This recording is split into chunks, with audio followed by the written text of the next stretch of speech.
I mean, I don't I won't say for all men that come into this field, but I have to imagine a lot of us who do this type of work have had to go through certain challenges and experience in terms of learning how to emotionally express ourselves in order Mhm, to be able to successfully guide somebody else on how to do that.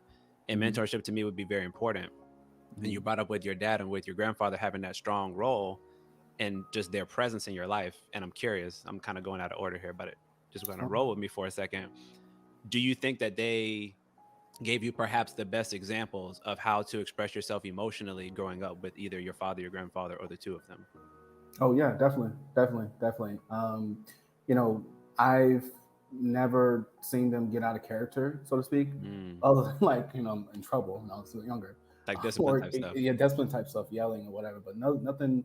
Never seen them like get in an argument outright with anyone. So you know, I've seen in intimate moments talking to them about certain things or certain things got them emotional, Mm, and that's kind of like when you kind of talk about it, handle it, and not allow it to like bleed out into this big issue that can exacerbate other issues in other relationships and other aspects of your life, whether it's work or intimate relationship or with me as a child, those type of things. So it's very emotional, a lot of emotional regulation and control that I've seen mm, regulated with him.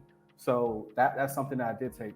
I mean, Steve, when I did see people out really like express emotions in probably a negative way was like movies and TV stuff like that. But okay. those things are real. So so take it with a grain of salt. So like Yeah. definitely having them around and seeing how they were handling things and doing things, even to the point where going to work with them or being around people they work with and seeing how they were perceived or represented in some way was something good too.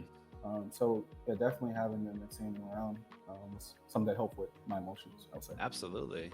And I'm actually not only I wouldn't say I'm surprised, but I'm pleasantly glad to hear that not only that their experience and the way that sort of shaped you made you feel more in tune with being able to healthily express yourself. But I would say for me, because I always kind of put this out there in full transparency, I didn't come from that background. Like my dad was very much like a stern type dude who kind of said, "You keep that stuff to yourself. You don't really express Hmm. yourself outside of this household. Whatever happens outside, you let it stay outside. You don't bring it in here." Hmm. And a lot of the experience I've had, particularly working with the men that I've worked with, has sort of fallen in line with that, which is why that's like Hmm. a really big platform issue, if you will, that I Hmm. tend to talk about. How do you normalize that? Because for a lot of us that Hmm. I've spoken to, particularly from our community, it's not very common either because dads aren't there, maybe Hmm. positive male role models aren't there, or Hmm. even when they are there, sometimes it's just not things that are discussed. So, what Hmm. are the examples that we have don't help us to know how to do that in our own personal lives, whether it is with friends, partners, or family.